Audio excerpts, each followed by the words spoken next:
Here's a question I want to ask because I kind of wish this is also that would just change generally across the board. But I noticed like with like the whole Bayonetta situation, it is a kind of a big thing that I do get annoyed every time I hear it. Do you think like companies should be doing NDAs for how much they actually pay people? Like Oh, actually lock people from actually saying how much they're actually getting paid to do a job. absolutely not, man. Like that to me, when you're doing like an NDA, to be like, oh, I'm not, you can't tell how much you got paid. It's like it, it's a stigma that even in like in some of like in my job and like I don't know about in your job specifically, but like it's a stigma to be like, oh, well, don't talk about your pay because then they might know that you're getting paid more. It's like, well, you're making it a stigma because you're trying to hide it. It's like, stop hiding this stuff. Put it out there in the front, being like, hey, yeah, I got paid this much for this. Because and when it comes down to it, if you're trying to hide that you paid this much, this person this much, well, the person did sign the contract saying that they're willing to get paid that much. You know what I mean? So at that point, Yeah, they met at a mutual standpoint to go, okay, yeah, I'll totally do this character for this much. You know what I mean? yeah, And so that's what I like about this about Helena doing it for this one, where she's like, hey, like this is the third game I was gonna do it, and I asked for more, and they said no, so I don't think it's fair. It's like I I agree with you on that point. You know what I mean? Like you had the right to be the voice of that character, and you have the right to tell them that hey, I want to get more for it and stuff like that. It sucks that the company said no, but I mean, like if you keep it as like an NDA and a stick like that, it keeps it a stigma. Because I even have that in my job now, where it's like they'll be like, oh, like I do this, yeah. They go, how much do you get paid? I tell them, I was like, I get paid this much. They're like, oh my god, you do? I'm like, yeah. They're like, oh, well, why do you get paid more? I'm like, well, because of A, B, and C. But like, I'm not gonna hide it from them because, but like, I'll have a manager be like, oh, well, don't tell them how much you get paid. And I'm like, that's not my problem. That's a you problem at that yeah, point. pretty much. And I think for us, um, I'll say this from going from like 9 to 5, kind of job like Walmart and stuff like that to like now blue collar. I'll say it, or just more salary position. At least in the company I'm part of, it's a lot more for discussion about it. Like, hey, you should talk about it, because you do want to be able to kind of have a conversation about it. But I think it's because there are a lot of different kind of conversations and stigmas are about it, about like how people kind of get into the industry, how they leave it, what are things they could be doing, what are the things they're kind of studying the growth. Like I think there's actually things that you can kind of look up that kind of see where people are as far as like their kind of their money compensation. I'm probably still saying it wrong, but whatever. But basically, for the money that they could be getting, where they kind of locked at, where they kind of capped at, and I think that's just something that kind of should be talked about in almost every company. But I notice in salary, you kind of be a little bit more forward about like, hey, like I did this, did that. This seems kind of weird that you're bringing in someone like this, but at least in there, it's like, oh yeah, but that was his offer. It's like you accepted X offer, this person accepted X offer. When it comes to like working at McDonald's, there's no like, oh well, you're gonna be getting this. It's like, oh, I think I should get higher. Like, no, you don't. Like, it's kind of a little bit harder for that kind of a spectrum space to kind of be able to kind of make that argument. But I just feel like voice acting is more on the blue collar side. Like Yeah. even if it is like contractor work or they're not people who are actually part of that company, I still think they should be McDonald's for 3 months. That's how much we will pay you for this type of same work. Like I don't feel like that kind of translates. But the fact that they have the ability to hide and tell them like, don't you say how much we paid you, or don't you say a lot of the stuff there, it feels weird that that's even legal in the first place. It's like, cause it's like, hey, like, no, we need to know how much people are getting paid. Like, because what if someone else wants to do Yeah. this or does not want to do it? They want to be able to weigh in how much people got paid without having to be in the circle or in the know. And we need to know how much these people are being paid, because we need to know if they are being treated unfairly versus, are they like, oh, well, this was just like an outlier case. Maybe, someone else got paid like $60,000. to kind of do this one game. But game is a very volatile thing, and it needs to make the most money it can as possible. But there are a lot of people who have their hands in that cookie jar to even make the game come out in the first place. So it's just a lot of money's being put up front in a lot of different aspects. And so I also want to talk about her second comment of like boycott that game, boycott Bayonetta 3 in this case, and put that money towards charity, with like that realization of, wait a minute, there's a lot of people who put money into that game, or there's a lot of people who put time and also effort into that game as well. Like, I feel bad for her, but I've seen some people say like, yeah, I feel bad, but I don't think I could support it because I've been waiting for this game for such a long time. Or, oh, I feel bad for her, but not as bad to where like all the devs get to lose out and not, have a job after this game because the sales plummeted, because the game hasn't made 400,000 yet. It's just, it probably spent 40,000, or 40 million or whatever. A lot more money came into making it than they've made on it. So I guess I threw in a lot of different kind of conversation topics in there, but mainly it was just the fact of like, I hate that people are hiding how much they're getting paid, but I also kind of hate the aspect of like people don't realize how money actually works in this industry, or how things are getting paid and who gets what. And then the fact that there's a lot more things that go on to a game as big as Bayonetta.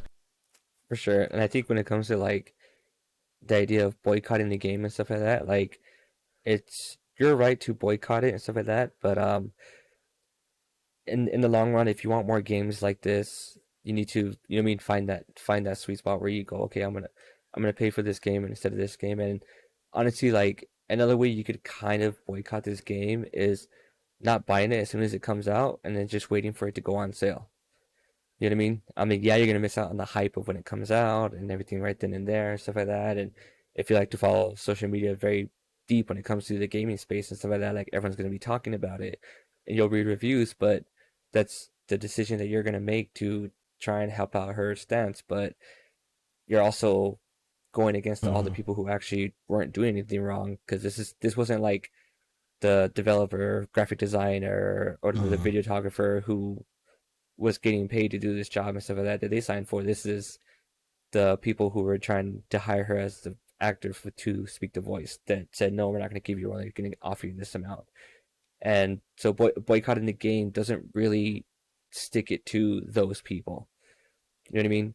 I think a better outcry on social media, getting the right words said in like the journalistic aspects of write-ups, the people who actually like go over the news and stuff like that, getting the right message out across to be spoke about it, I think is the better option than just straight up boycotting it, because I just don't think boycotting is gonna really cut it to this point. You know what I mean? It will definitely help and stuff like that. Like, I know everyone says vote with your wallet and stuff like that. It's like the usual term they go to and stuff like that. But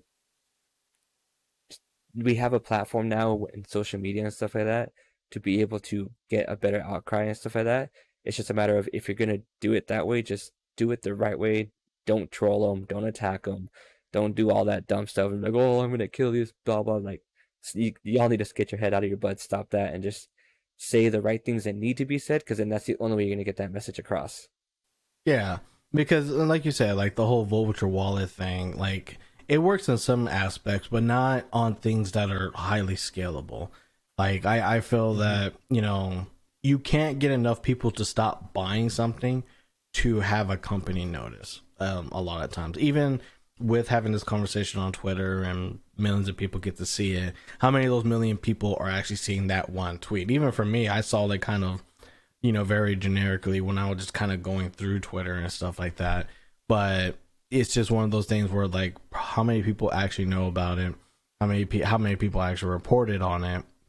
But how many people will actually be like, oh yeah, I feel, like I feel like she's right, I want to support that. But like when I actually see a lot of the stuff reported and I see who's actually commenting on it, like I said, I don't feel that probably was the right call to even say that. I probably would have just had her say her piece, because I think that was already big enough to kind of talk about her injustice and then kind of leave it at that. honestly, because having someone to say, "Oh yeah, put that money towards charity, put that money towards anything," or I mean, if she would at least say, "Put that money towards a charity for voice acting, for people getting more representation, and all that," but she didn't do that, and so it was just it came off as someone being more really upset that she had to go through that, and right now saying it right before, I'm not sure when the game comes out, but I think it's probably soon or This whatever. month. Yeah. So it's basically timing what you're saying to the hype of the game coming out, so that way, oh, there's already controversy and stuff. So it just seems like it's planned on that thing, but the result of it, of what you're expecting us to kind of do about it, I think is really difficult because, like you said, once people parse it out, they're just thinking about like, yeah, but is it fair that, yeah, I hate that this happened to her, but is it fair for the person who actually did the voice acting to not, have her work be out there either? Because more likely she probably didn't even know this was happening or this was going on. And Right. if these people never talked or even knew that person A was also, in the talks about the same role as person B, and just the company knew, then again, it's really hard to kind of really blame anybody in the case outside, of course, the same people. And can you really blame those people enough to where it matters? Like, platinum game, shame on you. It's like, but you're still gonna play the game, right?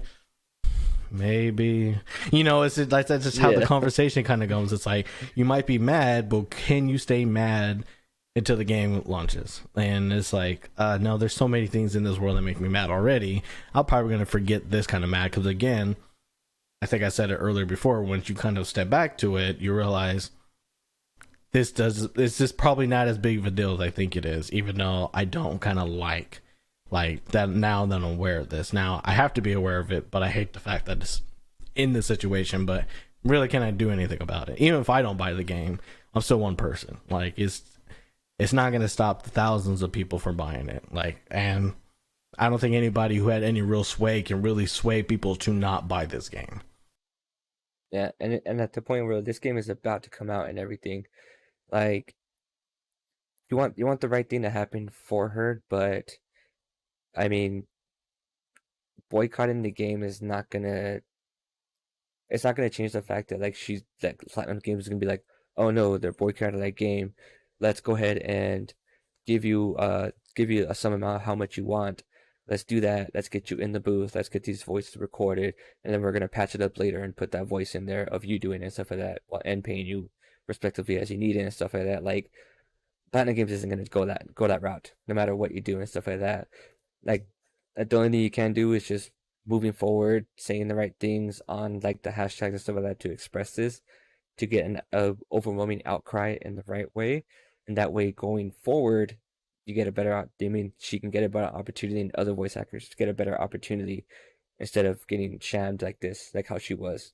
Because they did do her wrong and stuff like that, and she has her right to come out about it and stuff like that.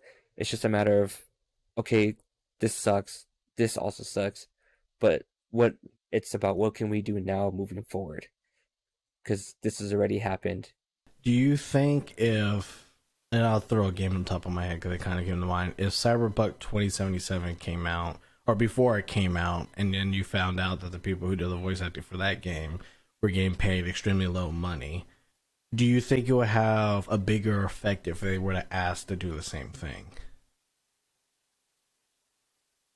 I don't think so, just for the fact that it was one, a new IP, and two, there was no previous efforts of like these characters being meaning something to Mm-hmm. someone else.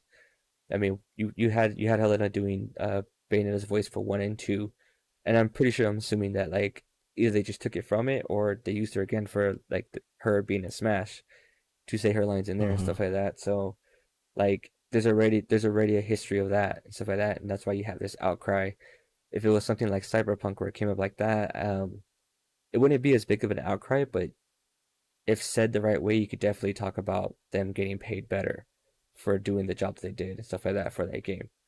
And that's where the real conversation is making sure that these people get paid what they deserve to get paid with the things they need for them, because voice acting and acting in general is one of those things where you do it by that contract to contract and stuff like that. You don't have that steady income for the most part coming Mm-hmm. through all the time.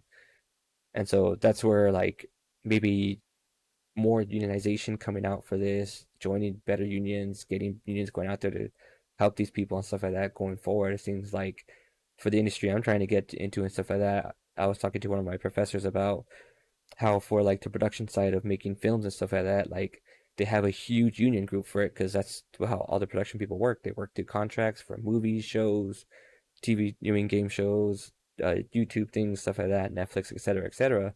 And they have a big union that these people join in because the production people are the ones who stay there before the actors show up, after the actors show up, and work all the long hours and stuff like that. And they were having issues of people crashing their cars, falling asleep while driving, were overworking too many hours and Mm-hmm. stuff like that.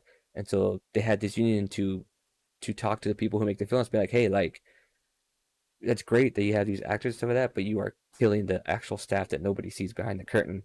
So you need to work with us to shorten the hours that they're allowed to work. That way they get their time to sleep and do all that stuff because they're the ones doing Yeah. a lot of the hard lifting and all that stuff, etc. You know what I mean? And so like, but the thing about the game industry compared to the film industry is that the film industry's been along for a Mm-hmm. long time, and so we're seeing this now in the gaming industry. What's already been happening in the film industry for a long time. The only difference is that we have a platform now in social media to express it loudly, and it just goes back to my main point. I was just saying, make sure you say the right thing to head in the right direction, moving forward and stuff like Mm-hmm. that. And I believe it will get there. It's just the gaming industry is still young. It's only what 30, 40 years old as a full industry and stuff like that compared to music and film and stuff like that. So like